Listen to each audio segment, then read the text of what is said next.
Under a grey northern sky in 1939, long wooden barracks like these became home to Ravensbrück's first prisoners. This remote camp, built on the edge of a swampy forest about 50 miles north of Berlin, was destined to be the Nazi Reich's largest concentration camp for women. Over the next 6 years, the camp would expand relentlessly, enclosing forests with high fences and watchtowers. By its end, it would imprison tens of thousands of women and girls from all over Europe, leaving behind a legacy of horror and survival. The origins of Ravensbrück trace back to the broader aims of the Nazi regime to consolidate its control over society through a rapidly expanding system of concentration camps. After Adolf Hitler's rise to power in 1933, the Nazi government, under the control of the SS Shuttle, a paramilitary organization led by Heinrich Himmler, began building camps across Germany to imprison, punish, and ultimately annihilate those they deemed undesirable. By the late 1930s, existing camps were overcrowded, and the Nazi leadership saw a need for a dedicated facility to imprison women. On Himmler's orders, the SS began constructing a new concentration camp exclusively for women in 1938, near the village of Ravensbrück, about 90 km north of Berlin. The site was chosen for its relative isolation and proximity to Berlin, which allowed for centralized administration and ease of transport. The camp officially opened in May 1939 and quickly became the central hub of a network of subcamps. Over the next 6 years, more than 130,000 women and children, along with thousands of men, would be imprisoned there. In its first year, it received the inmates of the closed Lemberg women's camp. From the start, Ravensbrück was designed almost entirely for female prisoners. A separate men's compound was later added in April 1941, followed in mid-1942 by a nearby juvenile protective custody camp at Ukark for teenage girls. At first, the camp had only about 18 barracks and could hold a few thousand people. By 1943, a crematorium was built on site, and by 1945, a crude gas chamber. It was originally intended for some 6,000 inmates, but despite its modest beginnings, Ravensbrück swelled to hold over 36,000 prisoners at the end of the war. The Nazis populated Ravensbrück with the people they most despised or feared. From the first transports, it held men and women labeled as social, political enemies and others.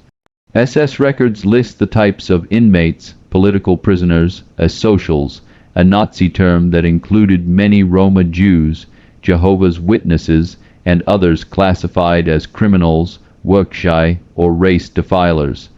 As the war spread, women from across Europe were sent to Ravensbrück. By 1942 and 1943, large transports came from occupied Poland and the Soviet Union. Eventually, inmates came from over 30 countries. The largest groups were Polish women and Soviet citizens, along with Germans and Austrians, Hungarians, French, and many others. Among them were resistance fighters, forced laborers, gypsies, Jews, and clergymen. A cross-section of the peoples Europe's conquerors had deemed expendable. Ravensbrück's commanders were SS officers brought in from other camps. The first Commandant Gatamashka served briefly in 1939. He was followed by SS Captain Max Kogel at the start of 1940, and then by Fritz Surin from August 1942 until the fall of the Reich. Surin became infamous after the war. A French tribunal convicted him of war crimes and executed him in 1950. Each commandant oversaw an organization that included a political department, a camp doctor and guards, most of them women trained as Alsa Inan overseers at Ravensbrück. Over the camp's life, thousands of female SS guards passed through here. From the first arrivals, the message was clear. This place was a world set apart, a rigid society of cruel hierarchy where the prisoners half naked, starving, and frightened, were utterly powerless. Daily life in Ravensbrück was a slow slide into suffering.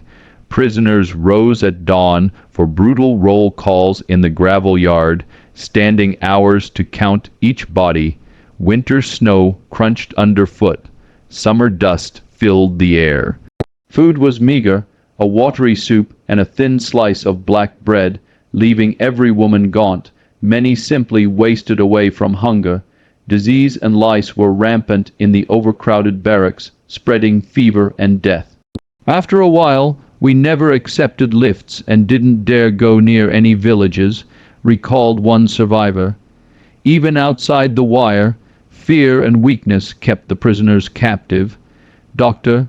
Doris Moza, a camp physician, later wrote that eventually one wishes to be a hermit instead of always being around people. A quiet testament to how life there eroded the human spirit. The women were forced into endless labor. Originally, the first inmates helped build the camp itself. By 1942, the SS pressed Ravensbrück prisoners into making war supplies. Within the walls, an industrial complex grew, where inmates did factory work and machine jobs. Even tasks thought suitable for women became brutal grinds, sewing fatigues for the VA, knitting uniforms, weaving blankets, or knotting cords in teams under watchful guards. The Siemens Company ran 20 workshops outside the camp, starting in 1942, where shackled prisoners labored on electrical parts. These tasks, carried out from dawn till dusk for little food, broke many bodies. Women who could no longer work were segregated and often forgotten. Underneath it all was constant violence. Female SS guards patrolled every aisle of barracks and factory floor. Some newcomers to the SS adorned the camp with white cuffs and embroidered collars, but those decorations could not mask the cruelty.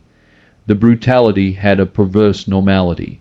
One survivor recalled that some prisoners would play a sad little game, betting how quickly a newly arrived female guard would lose all compassion and join in the brutality. It was widely understood in Ravensbrück that the most vicious guards were prized by the SS. They were regarded as the most proven among the SS. As one witness later observed, many guards reveled in their roles. Maria Mandel and SS Oberin would later testify with complete frankness that she found nothing wrong with the camp's harsh regime. Another young Alpherin, Irma Grocke, sharpened her reputation for cruelty right here. She arrived at Ravensbrück at age 18 and learned the overseer's trade. Later at Abbots, she earned infamy as the hyena of Abbots. Hunger, too, became a weapon. The SS reduced food rations to starvation levels. In late 1944, during the final collapse of Nazi Germany, even the trash pits became a source of scraps, and still thousands died of hunger. Any sign of weakness could mean beatings or worse. It was common for guards to take out frustrations violently. Lynn Olson notes that overseers sometimes hurled scissors at women forced to sew, snapping at them if they stumbled over a stitch. A single scissor thrust or a slap could draw blood on those hollow, chafed faces. The camp had no mercy. As the British historian Sarah Helm later wrote, "With time, one wishes to be a hermit or dead," an irony spoken by Dr. Moza that captures how Ravensbrück stripped women of hope. Surrounded by machines and fences, the inmates formed their own secret societies.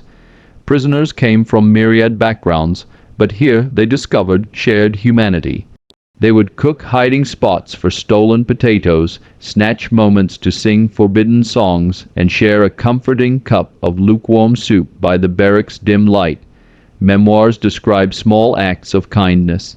One woman would slip an extra crust of bread into another's blanket. In the women's blocks, young prisoners often took care of the oldest and sickest. They whispered reassurances like illicit letters.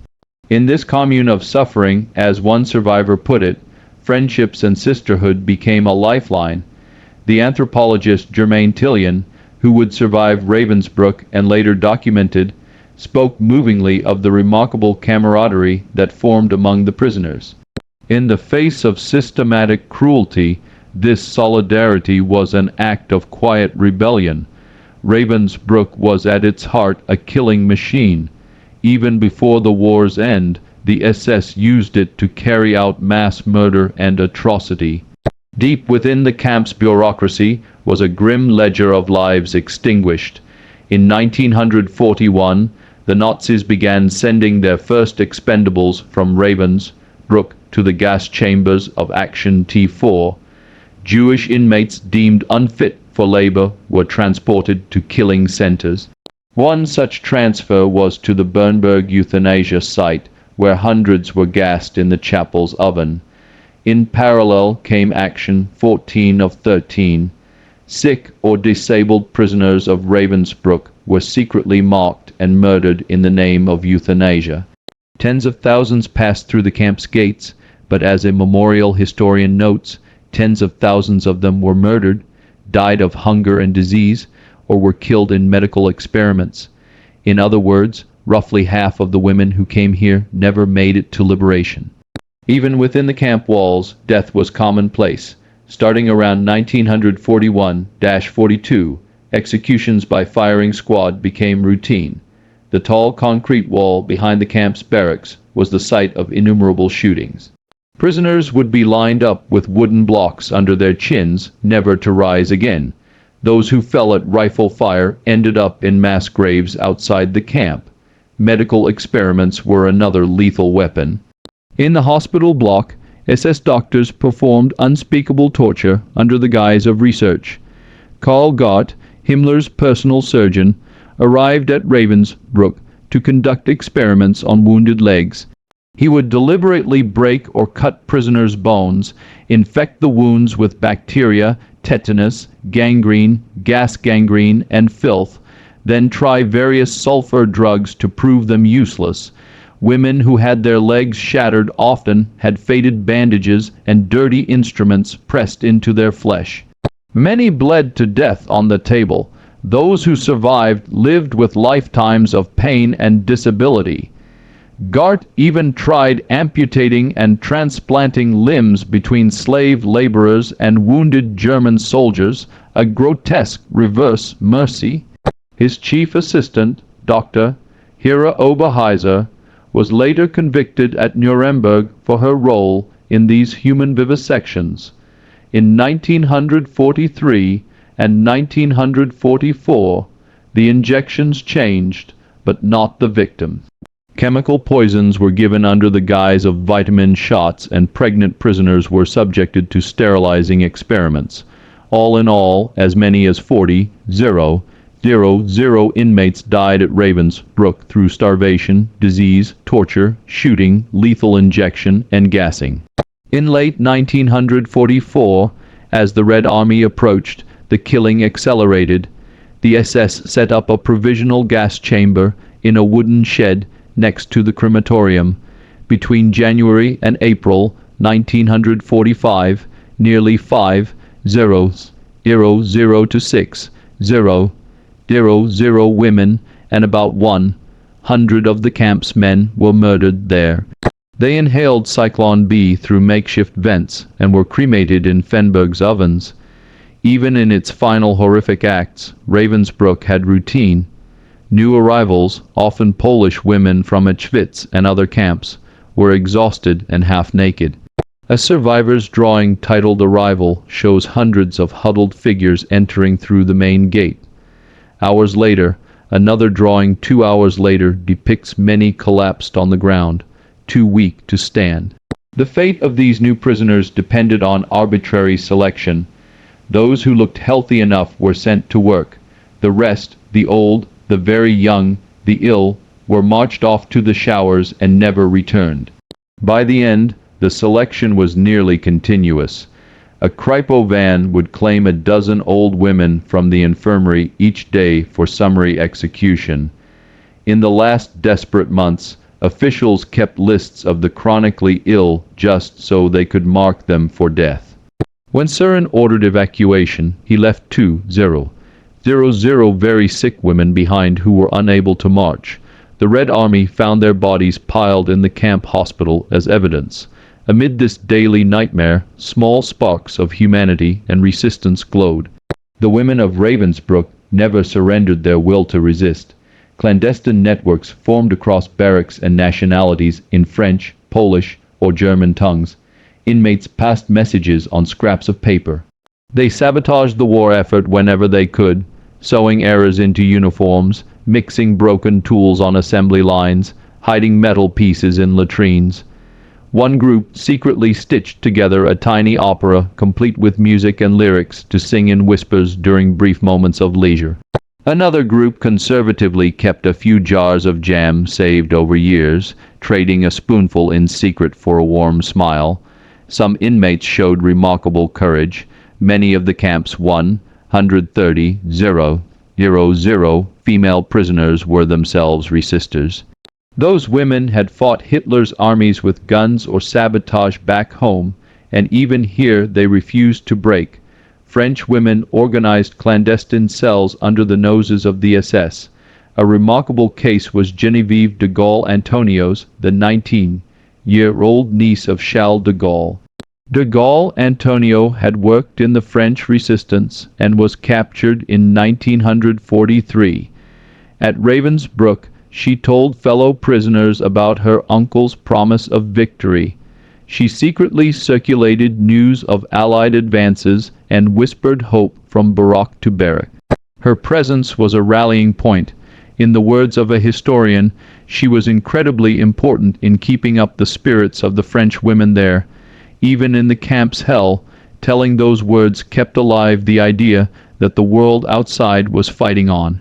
Polish prisoners, many of them young students, maintained their national dignity.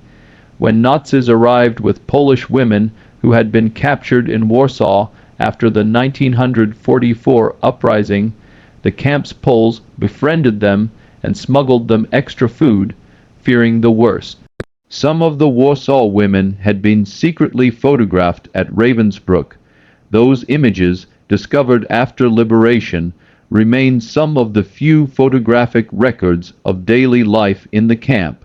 And then there were the quiet acts of solidarity.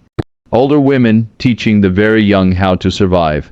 Pregnant women looking after one another in pain and stripping blankets for warmth. After Ravensbrück was liberated, survivors would speak of how they called themselves sisters bound by their ordeal. As anthropologist Germaine Tillion later wrote, even amidst the terror, remarkable camaraderie took root. In a place designed to dehumanize, these women had rehumanized each other, becoming caretakers, mothers, and friends to total strangers. As Nazi Germany collapsed in spring 1945, Ravensbrück's days were numbered. On orders from Himmler, guards were preparing to empty the camp. Beginning in April 1945, the SS arranged for roughly 500 weakened inmates, mostly French, Norwegian, and Polish women, to be evacuated under Red Cross protection to neutral Sweden, Switzerland, and France. Swedish Count Folke Bernhard's white buses drove some of these survivors across the Baltic. For those who remained, Søren ordered a forced evacuation. About 20,000 prisoners, women, girls, and a few guards were sent west on death marches into the forests of Mecklenburg. On April 30th, 1945, Soviet troops finally reached Ravensbrück. They found around 2,000 sick or dying prisoners left behind in the hospital. Most of them were emaciated beyond recognition. A few dozen of the camp's Nazi guards were paraded out and handed over to the Soviets. Elsewhere, many guards quietly fled or hid. The Red Army took control, liberating the remaining inmates. Because Ravensbrück was cleared so late, and because it fell behind Soviet lines, few Western journalists documented the moment. In film after film of Nazi liberation, Ravensbrück's black and white image is often missing. Yet the survivors, remember, for those who survived the camp itself, the ordeal was only half over. Many liberated women were too weak to care for themselves. Weeks after freedom, hundreds died of disease and exhaustion. Dr. Doris Mauser recovered only slowly. She and others would spend years just regaining enough weight and strength to walk. Psychological scars ran deep. The memory of screams in the night and the pile of corpses in the yard would haunt survivors for decades. In the months after the war, former prisoners learned that some of their comrades had not been so lucky. When Marza finally reached Geneva in summer 1945, she and others mourned the loss of perhaps tens of thousands of fellow Ravensbrück prisoners who had died or been murdered. The world, however, began to reckon with what happened here in Nuremberg and subsequent trials. Former Ravensbrück personnel were held to account. Gott, the camp doctor, was convicted of war crimes and sentenced to death. He was hanged in 1948. Hera Oberhäuser, the only woman tried at Nuremberg's doctor's trial, received 20 years in prison. Camp Commandant Fritz Sören was extradited to France, tried and executed by firing squad in 1950. Grosser, whose cruelty was honed at Ravensbrück and at Schwitz, was tried by the British and hanged at just 22. Many lower guards were captured by Soviets or Americans. Some disappeared into the post-war chaos, while a few like Maria Mandel were later caught and punished. Music in the decades that followed Ravensbrück faded from general memory, overshadowed by the larger camps of Avitz and Belsen. But its story lived on through survivors' voices. These women spoke, wrote, and testified. French prisoner Charlotte Delot dedicated much of her life to writing about Ravensbrück and Auschwitz. Her memoirs Avitz and after preserved the personal truths of the camp experience. Germaine Tillion published accounts of Ravensbrück in the 1950s and 1970s, ensuring historians and new generations would not forget. In 1973, she wrote of the camaraderie among prisoners and the ethical imperative remember everything so as not to be overwhelmed by such events. Today, the ruins of Ravensbrück are a memorial. An entry sign greets visitors in quiet fields where once surveillance towers stood. Exhibits display the few remaining photographs and artifacts, a scorched shoe, a discarded spoon, a Star of David from a prisoner's dress. Guided tours recount how tens of thousands of women and girls passed through here. In 2015, for example, historians counted 130,000 registered prisoners, including 48,500 Poles, 28,000 Soviets, and thousands from France, Hungary, and Germany. The names of those who died, at least 30,000 by conservative estimates, are known to scholars, but each name is a story. More than 70 years on, Ravensbrück remains a summer classroom. This place asks questions of us, says a curator at the Memorial Museum. How could human beings do this to one another? What does it mean that the camp had only women on one side and female guards on the other? The answer lies not only in Nazi ideology, but in the everyday choices made here. The guards chose cruelty. The prisoners often chose compassion. In the shadow of that barbed wire, small acts of kindness or defiance became heroic. As one survivor quoted by Lynn Olson reflected, even amid the cruelty, people must stay people. A simple demand in the face of the camp's horror. That spirit of humanity tested in the darkest of times is Ravensbrück's true legacy. Music